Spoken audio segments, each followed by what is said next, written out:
Hi there, Robin here from Expert On, and today we're going to be talking about the ProFX16v2 from Mackie. Now this is also going to cover their 22 and 30 channel mixers, so we're going to do one video to cover this guy here, and we're going to talk mostly about what's unique about this mixer versus, let's say, their 12 channel.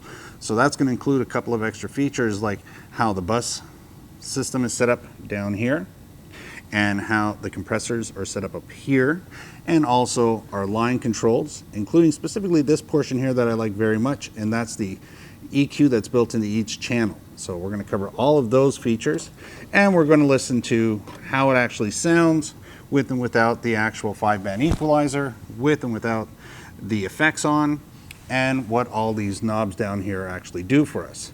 So that's all part of today's video. All right, so let's start with talking about how many inputs. We've got 16 inputs. That means that on this particular mixer, 10 of them are mic inputs, as we can see with the XLR connections on top. We've got a total of 16 is going to be on the line inputs on the 1/4 inch. Now, they are balanced and unbalanced, and we have options like on the first 4, they give us insert capabilities. So if we have an external processor or compressor, we can use a Y cable, just like this one here, which basically has a balanced input jack or stereo 2-channel connection here, which allows for a send return, and then that goes to a Y. So on the back of our processor or compressor or any type of equipment that we have, we're able to plug into the line in and line out, and that's going to be able to loop that signal back into this channel. On the next set of 4, we've got built-in compressors right across, 1, 2, 3, 4. So that's all here, and then on the last 4 setups here, we've got them in pairs, 2, 4, 6, 8 of them, and they're set up so we can either run them left to right, stereo of course, or we can just run them in mono if we choose. That's going to happen all here. So that's how they cover their 16 channels on the mixing board. Now if we look at one line from top to bottom, this is going to cover pretty much all the features we see across the board. Now at the top, again, we've got our XLR connection with the Vita mic preamp system built into it. Then we've also got the line input, which is balanced and unbalanced. We've got our insert jack that we were just talking about. Then we get to the first knob, which is the gain control, and here it says mic gain. So this makes reference directly to what's going on up here. Underneath that, we now have our low cut system. So if we're using it for vocals and we want to get rid of any of the low, especially if you're just setting it up in a studio environment, any of those, fans and all the other equipment that's running in the background, and you don't really notice it and you block it out, this is going to pick it all up. This will cut out all those low frequencies. So the noise from the air conditioning, the heating, transformers, that's what this is really going to help take care of, and it's not going to alter your voice in any way. Next part is one of the big highlighted parts that I like about this machine, is the actual built-in per channel EQ. Now a lot of them have a high-low or a high-mid-low. This one actually has a high-mid-low, and it has a frequency. That's why this one knob here is white in between all the blue. This allows me to choose the crossover point of the actual mid-level, which is just great, because if we give that a little example here, I'm going to turn up this channel. I'm going to make sure that I'm using it in the master left-right mode, slide this lever at the end, bypassing the buses, and we're on here. So we'll adjust this a little so you can hear it. And then what we'll do is we'll bring up the mids, and then we'll change the crossover point. So there we go. Just by choosing this dial, I'm deciding how and where this is going to affect the sound. So it is set to go from 8,000 to 100, all in this control right here. So that's really nice, easy setup, straightforward, just turn the knob and you're all set. So that's what you can do with this one. So there's our EQ. Like I said, one of the highlight points on this machine that I really like. Next, we've got our monitor outputs. We've got 2 monitor setups on this guy. So we've got a monitor 1 and a monitor 2. Those go across, of course, all of them. We're going to find those green knobs pop up over here again. And this makes reference to the auxiliary master out and the auxiliary return. Now, it also is included on the built-in internal effects. So again, more green knobs. Now, where do we find those on the board? Those are the output jacks on top here, monitor 1 and monitor 2. So you definitely have your choices on how to use it. They try not to miss anything, and it's a lot of redundancies, but it makes sure that everybody's happy with the mixer. Next on the line is the actual effects. Now the effects, again, yellow knob or amber knob, go across the whole board, and they turn up over here, knowing if we want to use it on the auxiliary master, or we find it here. There's no yellow knob designated here, but definitely there's our internal effects. Now I already have this one dialed in at 15, and all I need to do is, again, turn on the microphone, and because I've turned this up, there we go. So now it's off, and as I dial it in, it'll bring it in a little bit. Now as I dial this number down, let's say it's a 10, and give it a couple of seconds to kick in, there it is. So I can turn it back up again, I can turn it down. So that is our effects and how it actually combines into the system. Now, the last knob is the pan. Now the pan is for our left-right control of this particular channel. And this is very important because it's also going to come into play when we talk about the buses. So we do have our left and right. So normally it's just left and right. Now, all right, so when we get down to the actual controllers down here, now that we've covered what the knobs do, at the bottom, we're going to have ourselves a mute button, sub 1 and 2, sub 3 and 4, LR for the main, and then we're going to have the sorry, did I get the acronym right? Sorry. PFL, solo, which is down here. So we'll talk about what these buttons do here, and we'll also include the mute along with sliding. So again, we're adjusting our gain. Let's try and not go over neutral, which is located, that's the white section here, unless we really have to. But these buttons are what it's going to be all about. The subs is really what makes this machine unique, along with the larger sizes from this family. Now there are other brands that have it, but this is why when you go from a 12 channel to a 16 channel, one of the key reasons why you want it is for the subs. You're starting to get so many controls at the bottom that you're going to start to want to group them up so you're not constantly readjusting them all the time. So when I'm here, if I decide I want to have, let's say, a choir, and the choir is going to take up 4 microphones. Now this can be a drummer, it could be anything, and I adjust the choir. So I've been listening to them, and I've decided I'm going to assign them to channel 1, 2, or sorry, sub 1, 2. So all 4 of these mics that are for the choir in this case are all set up on 1, 2. That means over here, 1 and 2 are controlled here. So if I need to do any fine tuning, great, I've made my adjustments in rehearsal, and then afterwards it's just a volume issue. How loud do I need them to be, and where are we going to next? So let's say we've got some people playing some instruments, and they're going to be on the, let's say, last 4 settings. They're over here. So we've adjusted them. We did them separately from the choir, so we've got them all tuned in, and we're going to put those people on channel 3, 4, right across the board. Now 3, 4 is going to be here. So once I've determined I've got my people that are going to be part of 1 and 2, and then I've got another group of people part of 3 and 4, I have them play together, and now I just need to come here and adjust to get the actual gain controls set up for the 2 groups right there. But at the same time, I've got people that are just going to be coming in doing announcements, going to be walking in. Maybe I've got a backtrack. For example, that's what I have here on this mic channel here, and I've got a backtrack set up, and I just want that to go to the main. I don't need it to go into the sub channels.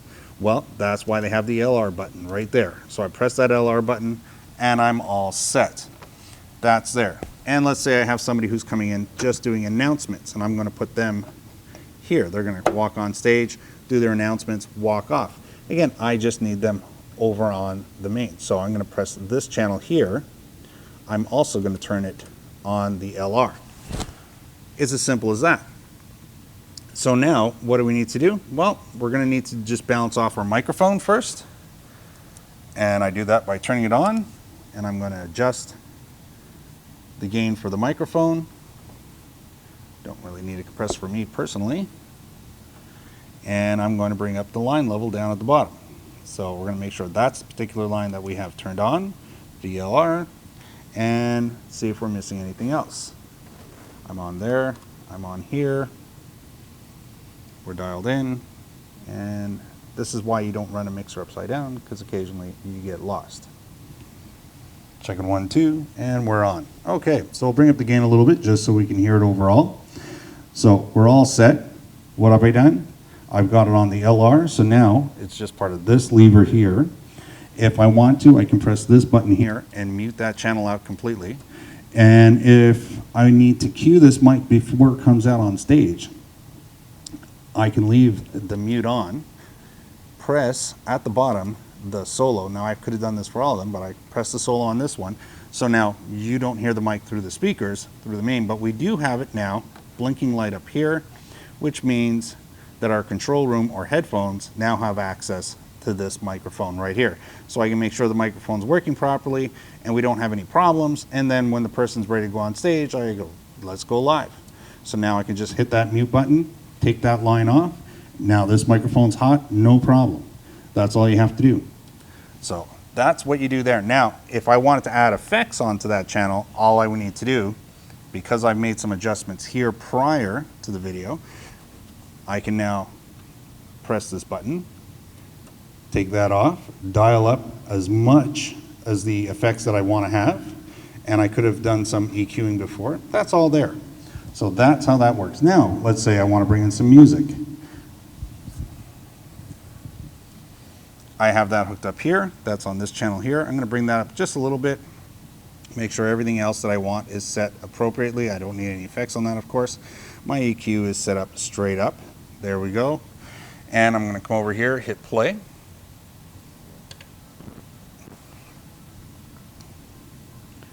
Adjust that to an appropriate level.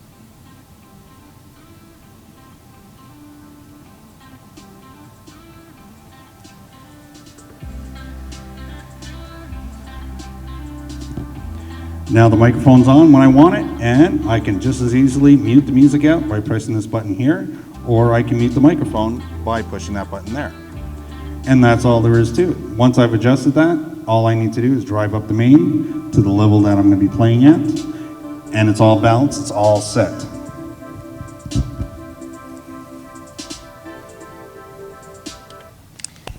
And that's pretty much straightforward. Now, there's any combination that you can do here. It's pretty much endless. Your imagination is going to be the biggest driving factor here. Now, there are extra buttons doing different things for you as well. So when we look at the sub outputs, we do have the ability to choose a left and right on each one. So if we wanted these subs to be completely independent of each other, now it comes down to circumstance. I can designate a left and a right just by pressing these buttons here. So I pushed one in saying that's what I want on, or I can have both on. So if I'm running it for a choir, I'll probably have it all on. So this way I pick up everything. Now I can be unique and choose left and right. That's how we can break down our left and right. So if I had one on the actual left and I panned to the left, this one channel now is only going to come through this sub because I've chosen 1, 2 on the sub, and I've chosen left here, and I panned this over to the left. So by doing that, I've designated this mic only to this one sub. It's not connected to this one at all. And to make sure it's off, I definitely have to press that button there. So now this channel, sub 2, is operating on the right. I've turned off the left. Sub 1, I have the right channel off and the left channel on. By doing that, this is now only going to play on this line, not the other 3. Now, if I wanted both channels to catch that, maybe I have this one on left and right, this one only on left. Now that one channel, because it's panned all the way to the left, is going to play on both sub 1 and sub 2. Remember, that depends on what you've turned on. So there you go. Again, some of the other features are the USB interface and how we're going to use it. So I'll operate it here. And the effects that we find up on top here as well. They're all part of where do we want to listen to our effects and how do we want to use the monitor. So that's all part of what's going on up here. At the very end, again, we've got monitor 1 and monitor 2 access, part of the effects. If we keep working up the board, we're going to find ourselves right here in the actual stereo graphic equalizer, which is a 7-band EQ, allowing us to adjust the sound in and out. It's very good at doing its job. So again, we'll turn the mic on, And we'll turn it down a little bit. We'll get it down to there. And the idea here is it's flat right now. I can bypass it by pressing the bypass button. I can choose to have the main either mixed with the EQ, or I can have it just on monitor 1, which is up here. But we leave it on the main, we make sure the EQ's on, and like I said, it is that responsive. So it's not that it's just here for show, it's doing its job really well. So if I want to take out the bottom or the top, that's simple, just by doing that. So again, it's there for you. EQing is like cream and sugar in the coffee. There's what you like and what you don't like. Sometimes you will need to be able to take it out to help reduce overall feedback. But that's what that's all about. Now we do have meter lights off to the side. We've got the internal effects, dial up to 16. You've got gain controls on all of that. Again, it's all about redundancies, making sure that it's going to do what you want it to do. That's all part of what's going on here. All right, so we've reached the outputs. So we've got everything plugged in, all our equipment plugged in, no problem. Remember the middle channels here are where our compressors are, and the first 4 are our insert channels, and then our last are pairs. Going to the output channels, we've got a whole package up here. Our sub-outs have dedicated channels if we want to use them that way, 1, 2, 3, 4. So we're all set there. Headphone jacks located here. If we've got analog equipment that we need to plug in, we can do it with our RCAs in and out. Then we've got up here our main output. So we've got XLR, balanced, and then our 1/4 inch, which I think are unbalanced. So that's what's going on there. Then we've got our auxiliary return, and then we've got our control room, which is located here, our left and right for our control room. And on the top, again, we've got our monitor out 1, monitor out 2, send side here, foot pedal, and this is to adjust the effects. That's what the foot switch is all about. And then we've got the effects send as a balanced or unbalanced connection here. That covers everything on there. Now we can talk all day about it. Of course, you know, there's other buttons that we didn't talk about. Like here, we've got our phantom power, and we've got our flashing light there, which is for our Rude solo, and that's for whenever we engage or disengage these buttons down here. And we've got our meters, so pretty standard stuff. This is the part where I say thank you very much, but most importantly, if you're looking for details on this and any other mixers or other equipment you're looking for, you're going to find some links down below. That's where we put all the information, like where you can buy it and all the details that we have on this product. They'll all be down there. Also, it's a good time to subscribe if you haven't done that yet. There's going to be a palm tree on the screen, or you can just hit the subscribe button. If you liked or disliked, well, you know what to do. Hopefully you liked it. Hopefully this worked out for you as a video. And if you have any questions or comments, put them down below. Either myself or one of the other viewers will try and help respond to those kind of questions. I don't get to all of them all the time, but I do my best. So again, thank you very much, and we'll see you on the next one.